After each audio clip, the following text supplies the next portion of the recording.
Hello everyone, स्वागत है आप सभी का। आज हम प्रश्नावली 3.1 का जो शेष पार्ट, जो भी शेष क्वेश्चंस बचे हैं उनको करेंगे। इससे पहले हमने आपको प्रश्नावली 3.1 के 8 क्वेश्चंस करा दिए हैं और उनको आप पिछले वीडियो में जाकर देख सकते हैं। आप भी हमारे प्ले लिस्ट में सभी वीडियोस पड़े हैं, आप प्ले लिस्ट में जाकर देख सकते हैं। आज हम उससे आगे जो भी क्वेश्चन बचे हैं उन सब क्वेश्चंस को करेंगे। तो चलिए वीडियो शुरू करते हैं। उससे पहले आप लोगों से अनुरोध है कि हमारी वीडियो को लाइक करें, चैनल को सब्सक्राइब करें और हमारी वीडियो को शेयर करें। इसका आप पर कोई चार्ज नहीं लगेगा और हो सकता है आपके शेयर करने से 2-4 लोगों का और भला हो जाए। चलिए तो आइए देखते हैं। क्वेश्चन नंबर 8 तो करा दिए थे, आज क्वेश्चन नंबर 9 देखते हैं। प्रश्नावली 3.1 का क्वेश्चन नंबर 9 देखते हैं। तो देखते हैं भाई, क्वेश्चन है, यश ने एक टेस्ट में 40 अंक अर्जित किए। जब उसे प्रत्येक सही उत्तर पर 3 अंक मिले तथा अशुद्ध उत्तर पर 1 अंक की कटौती की गई। यदि उसे सही उत्तर पर 4 अंक मिलते तथा अशुद्ध उत्तर पर 2 अंक कटते तो यश 50 अंक अर्जित करता। टेस्ट में कितने प्रश्न थे? तो आइए इसको हम देखते हैं। तो सबसे पहले तो ये इन्होंने कहने का मतलब ये है कि भाई इसमें 2 व्यक्तियों के बारे में जिक्र किया गया है। कौन कौन से?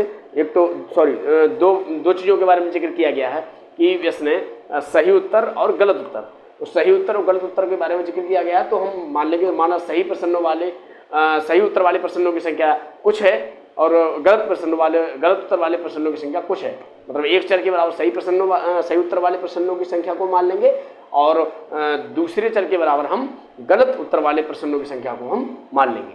तो आइए देखते हैं। तो हम मान लेंगे, माना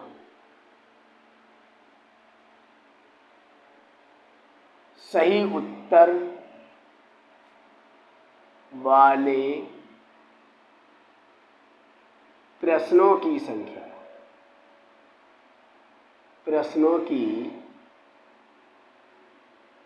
संख्या बराबर x।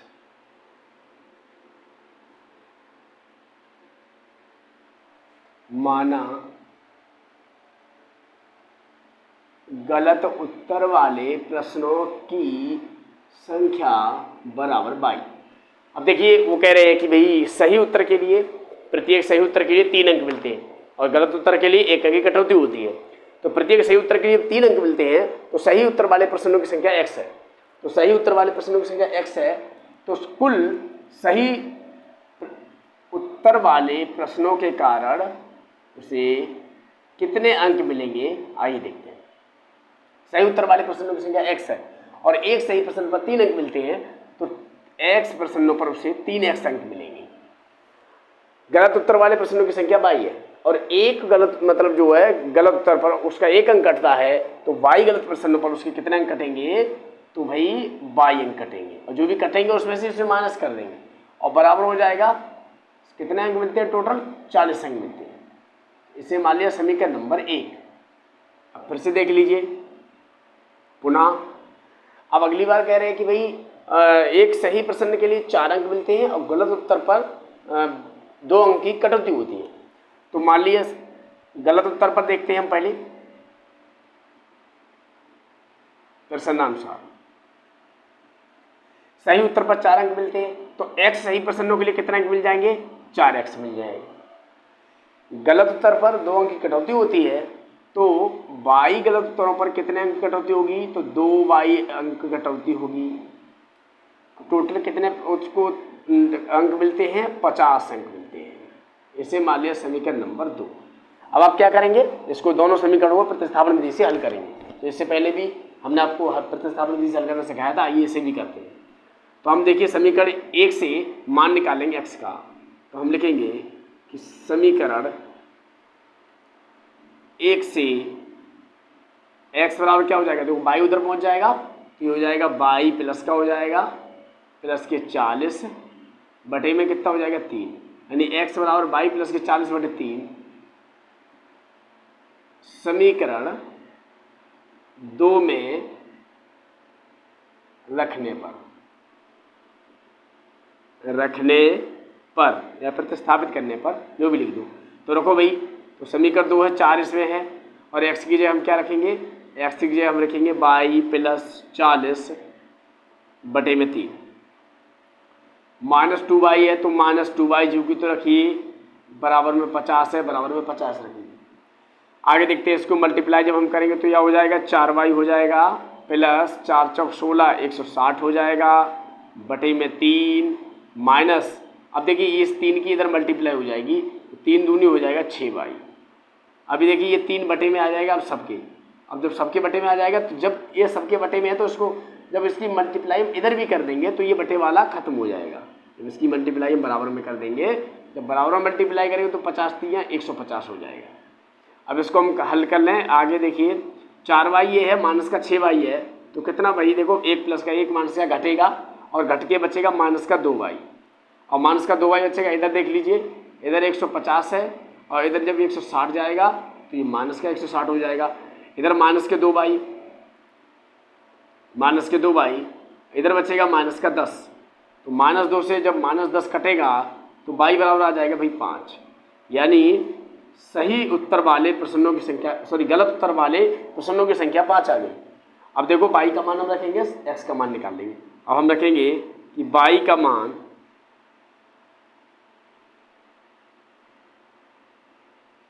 समीकरण 1 में रखने पर रख दो भाई समीकरण 1 में, तो x का मान कितना आ जाएगा समीकरण 1 में जब रखेंगे तो y का मान कितना आया 5 आया है। तो y की जगह आप क्या रखेंगे, y की जगह रख देंगे आप 5 प्लस 40 बटे में 3। x बराबर क्या हो जाएगा 40 और 5 कितने हो जाएंगे 45 बटे 3। 45 बटे 3 का कितना मतलब हो गया कि x बराबर आ गया बच्चा 15। x बराबर भाई कितना आ गया 15 आ गया। अब आपसे पूछिए प्रश्नों की कुल संख्या, तो प्रश्नों की कुल संख्या कितनी हो जाएगी, प्रश्नों की कुल संख्या कितनी हो जाएगी, प्रश्नों की कुल संख्या बराबर कितनी हो जाएगी 15 तो सही उत्तर वाले 5 गलत उत्तर वाले टोटल 20। तो इस तरह से ये क्या हो गया इस प्रश्न का उत्तर हो गया। ठीक है, आप नोट कर लें, स्क्रीनशॉट लेना चाहें स्क्रीनशॉट ले लें।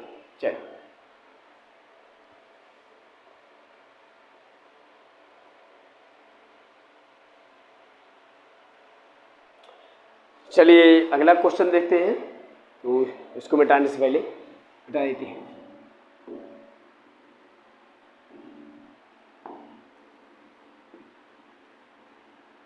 अगला क्वेश्चन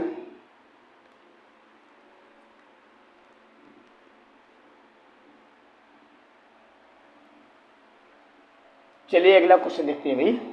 अगला क्वेश्चन है आपका, एक राजमार्ग दो स्थानों ए और बी 100 किलोमीटर की दूरी पर हैं। एक कार ए तथा दूसरी कार बी से एक ही समय चलना प्रारंभ करती है। यदि ये कारें भिन्न भिन्न चालों से एक दिशा में चल लेती हैं तो वे 5 घंटे पश्चात मिलती हैं। यदि विपरीत दिशाओं में चलती हैं तो 1 घंटे पश्चात मिलती। दोनों कारों की चालें ज्ञात कीजिए। तो हमें इस क्वेश्चन को करना है कि दोनों कारों की चालें हमें ज्ञात करनी है। तो भाई इसमें कौन सा डाटा मतलब पूछा गया आपसे, दोनों कारों की चाल पूछी गई है और दोनों कारों की चालों को हम अलग अलग चरों के बराबर मान लेंगे, हर बार की तरह वैसे ही करेंगे। तो माना प्रथम कार की चाल x, द्वितीय कार की चाल y। तो माना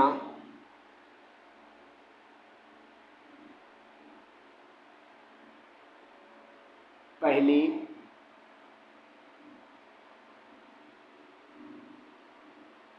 कार की चाल बराबर x, माना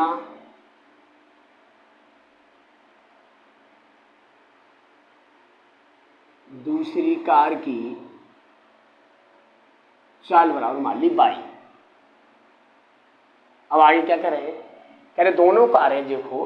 अब देखिए पहले जब ये हमने आपको आज एक बताते हैं आपको कि भाई देखिए जब भी दो कारों की बात करी जाए या दो मतलब ट्रेनों की बात की जाए, दो गाड़ियों की बात की जाए कि जब एक ही दिशा में चलेंगी तो उनकी चालें क्या होती हैं, एक ही दिशा में चलने पर उनकी चालें घटती हैं। यानी परिणामी चाल निकालने के लिए क्या होता है, उनकी चालें घटती हैं। और जब अलग अलग दिशाओं में चलती हैं, विपरीत दिशाओं में चलती हैं परस्पर विपरीत दिशाओं में चलेंगी, तो उनकी परिणामी चाल निकालने के लिए हमें क्या करना पड़ा है, दोनों चालों को जोड़ना पड़ता है। तो ये दोनों एक ही दिशा में चल रही हैं, दोनों कैसे चल रही हैं, एक ही दिशा में चल रही हैं। तो जब एक ही दिशा में दोनों चल रही हैं तो दोनों की परिणामी चाल हमें निकालने के लिए क्या करना पड़ता है, हम दोनों को घटाना पड़ता है। चलिए, तो एक ही दिशा में चल रही हैं, तो आइए देखते हैं। तो हम निकालेंगे परिणामी चाल। देखो, दोनों कारें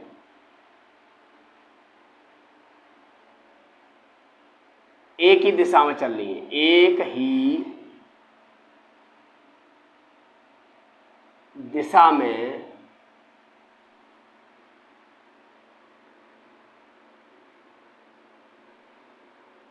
गतिमान है, अतः परिणामी चाल।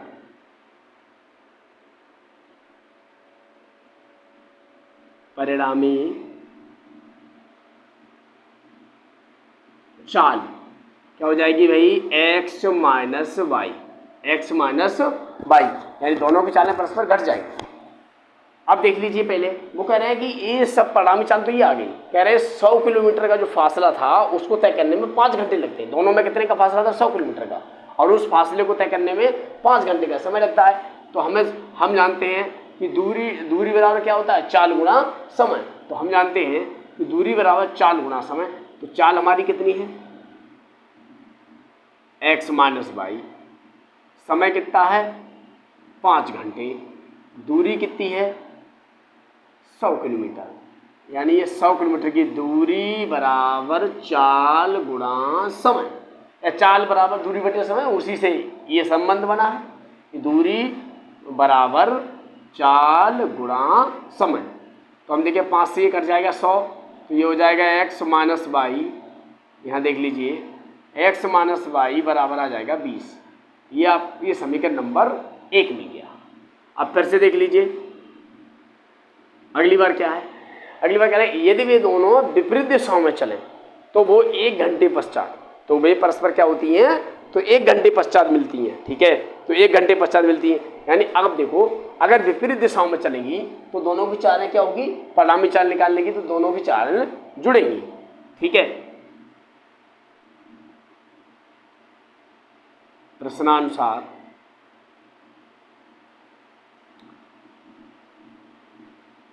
परिणामी चाल क्या हो जाएगी, परिणामी चाल क्या हो जाएगी भाई, परिणामी चाल हो जाएगी x प्लस वाई, क्योंकि दोनों एक ही दिशा में गतिमान है, तो दोनों की चाल, परिणामी चाल निकालने, दोनों चालें क्या होगी, जुड़ेगी। अब कह रहे हैं कि 1 घंटा लगता है, तो भाई सूत्र फिर से लगाओ कि समय बराबर, सॉरी, दूरी बराबर चाल गुणा समय। तो चाल कितनी है, x प्लस वाई है, समय कितना है 1 घंटा है, और दूरी कितनी है 100 किलोमीटर की है। अर्थात ये समीकरण हमें मिल गया कि x प्लस वाई बराबर 100, ये मिल गया समीकरण नंबर 2। अब दोनों समीकरणों को हम हल कर लेंगे। तो अगर हम देखें समीकरण 1 से अगर हम निकालना चाहें x का मान, तो x बराबर क्या हो जाएगा, y उधर जाके प्लस का हो जाएगा, तो y प्लस का हो जाएगा, तो 20 प्लस y या y प्लस 20 लिख लो। तो हम लिखेंगे समीकरण 1 से x बराबर y प्लस 20 समीकरण 2 में रखने पर, तो रखो भाई।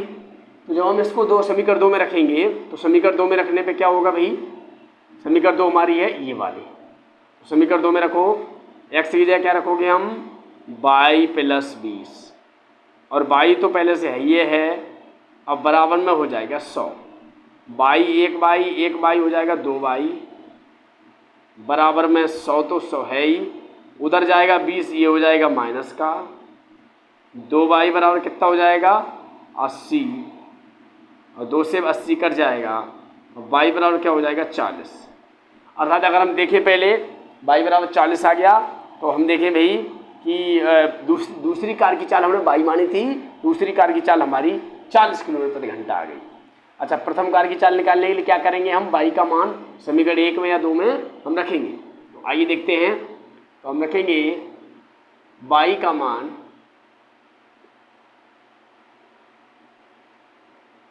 समीकरण 2 में रखने पर, आप चाहे 1 में रख दो चाहे 2 में रख दो, समीकरण 2 कौन सी हमारी ये है। तो जब देखो x प्लस y का मान कितना है 40 बराबर में कितना है 100 है, यही वाली समीकरण 2 है। x सिर्फ y की जगह हमने क्या रख दिया 40, तो y की जगह हमने 40 रख दिया, x ही रहा, तो x बराबर क्या हो जाएगा 100 माइनस 40, तो x बराबर कितना आ जाएगा 60 किलोमीटर प्रति घंटा, अर्थात पहली कार की चाल आ गई 60 किलोमीटर प्रति घंटा, अर्थात दोनों कारों की चालें कितनी हो जाएंगी 60 किलोमीटर प्रति घंटा, 40 किलोमीटर प्रति घंटा। ये हो गए इस सवाल के आंसर। ठीक है, नोट कर लो, स्क्रीनशॉट ले लो, जो भी करो।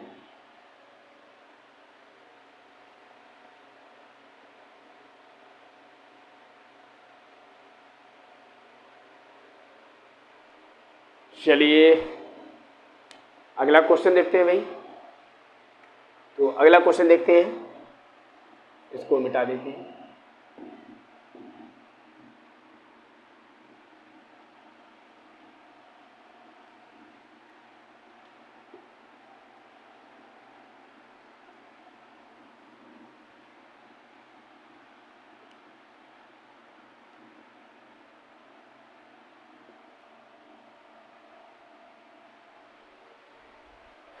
चलिए अगला क्वेश्चन देखते हैं। अगला क्वेश्चन है, एक आयत का क्षेत्रफल 9 वर्ग इकाई कम हो जाता है यदि उसकी लंबाई 5 इकाई कम कर दी जाती है और चौड़ाई 3 इकाई बढ़ा दी जाती है। यदि हम लंबाई को 3 इकाई और बढ़ा चौड़ाई को 2 इकाई बढ़ा दें तो क्षेत्रफल 67 वर्ग इकाई बढ़ जाता है। आयत की विमाएँ ज्ञात कीजिए। इस क्वेश्चन को देखिए हम कैसे करते हैं। सबसे पहले इसमें 2 चीज़ों का जिक्र किया गया है, आयत के क्षेत्रफल का और लंबाई चौड़ाई। तो लंबाई चौड़ाई का जिक्र किया गया है, तो आपसे ज्ञात करने को क्या बोलेगा, आयत की विमाएँ ज्ञात कीजिए। विमाओं से मतलब है लंबाई और चौड़ाई। तो आयत की लंबाई चौड़ाई हमें ज्ञात करनी है, तो हम क्या करेंगे, लंबाई और चौड़ाई को 2 अलग अलग चरों के बराबर हम मान लेंगे। तो मान लेंगे लंबाई इस चर के बराबर, चौड़ाई इस चर के बराबर, और फिर उसी बेस पे हम काम करेंगे। तो आइए देखते हैं। माना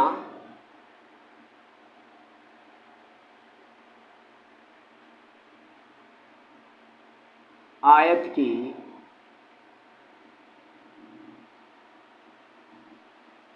लंबाई बराबर हमने मान ली x,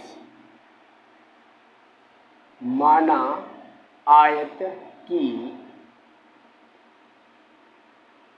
चौड़ाई बराबर हमने मान ली y। भाई चौड़ाई मान ली y, लंबाई मान ली x, तो क्षेत्रफल क्या हो जाएगा, हम जानते हैं आयत का क्षेत्रफल होता है लंबाई गुणा चौड़ाई। अगर आपको सूत्र नहीं याद है तो हमने सूत्र का वीडियो एक कंबाइंड सारे के सारे सूत्रों का एक ही वीडियो में डाल दिया है, उस वीडियो को आप देख सकते हैं। तो आयत का क्षेत्रफल क्या होता है, लंबाई गुणा चौड़ाई। तो क्षेत्रफल क्या हो जाएगा भैया, तो क्षेत्रफल बराबर हो जाएगा लंबाई गुणा चौड़ाई, अर्थात इसको हम ये भी लिख सकते हैं x गुणा वाई के लिए केवल xy। आगे देखो, कह रहे हैं कि भाई एक आयत का क्षेत्रफल 9 वर्ग इकाई कम हो जाता है यदि उसकी लंबाई 5 इकाई कम कर दी जाती है और चौड़ाई 3 इकाई बढ़ा दी जाती है। लंबाई को 5 इकाई कम करो, चौड़ाई को 3 इकाई बढ़ा दो। तो लंबाई को भैया प्रसन्नानुसार देखो, भैया प्रसन्न में क्या करें,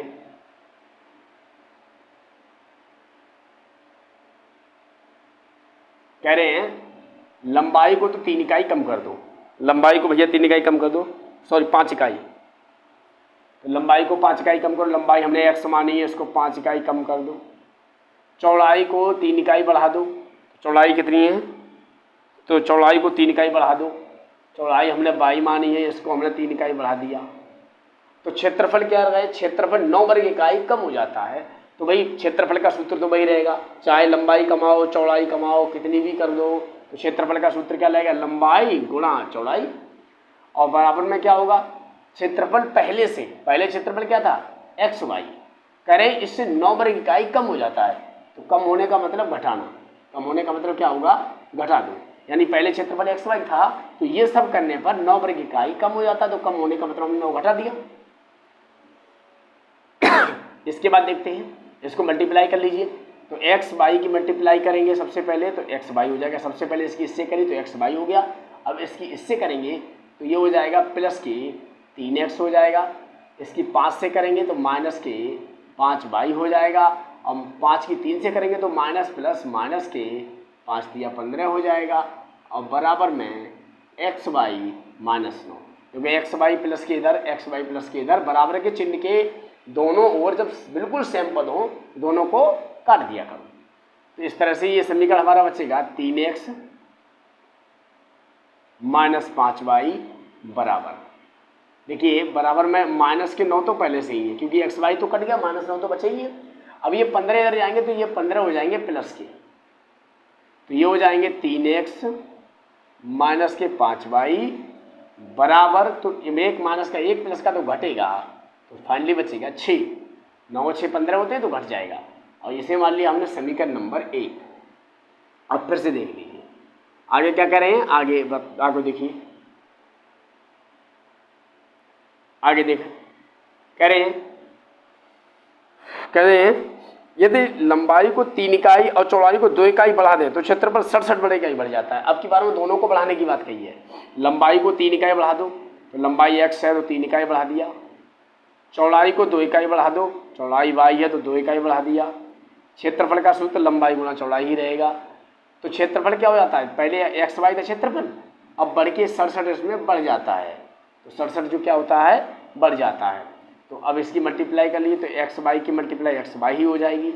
एक्स की 2 से करेंगे 2x हो जाएगी, 3 की y से करेंगे तो 3y हो जाएगी, 3 की 2 से करेंगे 3 दूनी 6 हो जाएगी बराबर एक्स वाई प्लस 67। अब देखिए एक्स वाई सेम है तो गायब हो जाएगा अर्थात कट जाएगा, तो ये बचेगा 2x प्लस 3y बराबर में क्या बचेगा 67 तो है ही है, ये 6 उधर जाएगा माइनस का हो जाएगा 2x प्लस 3y बराबर बचेगा 61। समीकरण नंबर 2। अब इन दोनों समीकरणों को हम क्या करेंगे, हल कर लेंगे। तो देखो भैया समीकरण, तो पहला समीकरण देखो 3x बराबर क्या है, 3x माइनस 5y बराबर 6 है। अगर हम ऐसे देखें 3x बराबर क्या हो जाएगा, 5y उधर पहुंच जाएगा प्लस का हो जाएगा, तो 6 प्लस 5y हो जाएगा। अगर केवल x बताएं हम तो क्या केवल x का हो जाएगा 5y प्लस 6 बटे 3। तो बस अब हमें यही लिखेंगे समीकरण 1 से x बराबर 5y प्लस 6 बटे 3 समीकरण 2 में रखने पर, रखो भाई, तो समीकरण 2 में रख दीजिए। तो समीकरण 2 क्या है, समीकरण 2 हमारा ये है, ये यहाँ पर है। तो x की जगह हम क्या रखेंगे, x की जगह हम रखेंगे 5y प्लस 6 बटे 3 रख दिया, और प्लस 3y है तो 3y को जीरो की तो रखेंगे बराबर में 61 है, 61 को जीरो की तो रखेंगे, कोई चेंज नहीं करेंगे। 5 दूनी हो जाएगा 10y प्लस 6 दूनी हो जाएगा 12 प्लस, अब ये 3 है 3 तिया हो जाएगा 9y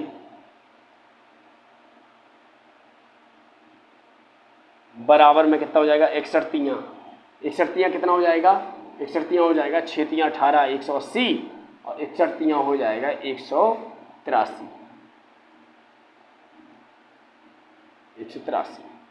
इसको हम जरा हल कर लेते हैं एक बार।